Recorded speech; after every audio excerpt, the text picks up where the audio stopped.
We can make it a very quick press conference. It was a big old butt kicking, that's all it was. Their defense was a million times stronger than our offense. We didn't have very good movement. Instead of working to get shots, we sort of tried to go one-on-one way too many times. Didn't get as much as we needed to of taking the ball to the basket. But their defense was really good. I told Tony it's about as good a defensive game as I've had anybody play against us, maybe ever, but definitely in a long time. Last year they played at our place and couldn't make a shot. Today we played here and couldn't make a shot. But last year they just missed. I think today their defense caused us to miss. I thought Joel competed his buns off, made a couple of big shots and kept us in it, but we just act like we had never been coached, and so that falls into me. I've got to do a better job of coaching this team. Guys, there's not a heck of a lot more to say. I'll see what you have to ask. Given how good they are on defense, do you have to resist the urge to panic button in terms of where your offense is, or do you need to make some wholesale changes, fixes on what you're doing on the offensive end? A little bit, maybe both, Joe. They are really good defensively, period, and yet we can't be that bad offensively. So we've got to make some changes, got to make some tweaks, got to do a few things. But also I strongly believe what we're doing works. You know, it's worked for at least a couple of weeks out of 30 years. So we've got to do a better job of our execution too. And we've got to be more aggressive going for the ball. We catch the ball inside 2 or 3 times and want to dribble it. Or this is a big-time league. It's a big-time competition. And I got really frustrated with this. I don't even know if I even finished answering your question, but a little bit of both, Joe. I think that I'm going to look at some other things. You know, I went 5 small guys there just to see if I could do something.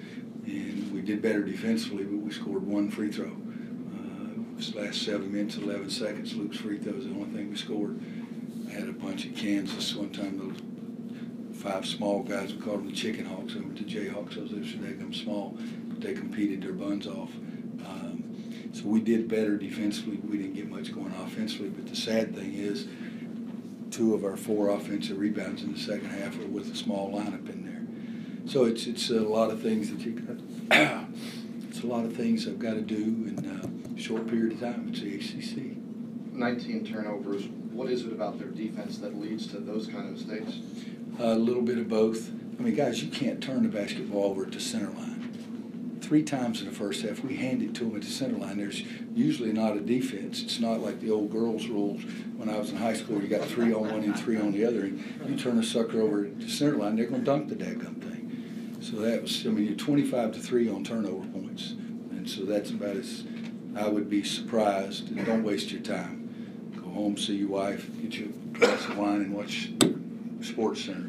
But I would believe that's the worst I've ever been beating any team I've ever coached. Handle on the points for turnovers, 25-3. Yeah, that was the big talk at halftime, was turnovers, and we turned it over, I think, what, 19 total? 19 times, but 25-3 off turnovers. You know, we can't beat you guys if you outscore us 25-3. Well, maybe we can beat you guys. Anybody else here, Scott? Coach, back here. Right or left? Yes. All right. 5 times coming here, you guys have lost in a row. What is it about this arena that adds to their defense or adds to their overall play or difficulty in beating? Not one thing. I never lost to a piece of brick in my entire life. So's daggum players, and Tony Bennett coaching, and he's got good players, and he's a really, really good coach. And I would imagine that we've beaten somebody 5 times in a row also. And I don't know that Smith Center's ever won a game either, but it's the players. The fans get into it, but the fans got into it today when we screwed it up. You know, I could talk to the players the first couple of minutes when we were ahead 8-3 or 8-5 or whatever it was. But it's a nice building. It's comfortable, I guess, for the seats in the crowd. But it's Tony's players and Tony's staff. Roy, you've spoken of a need to play smarter with the ball in recent weeks.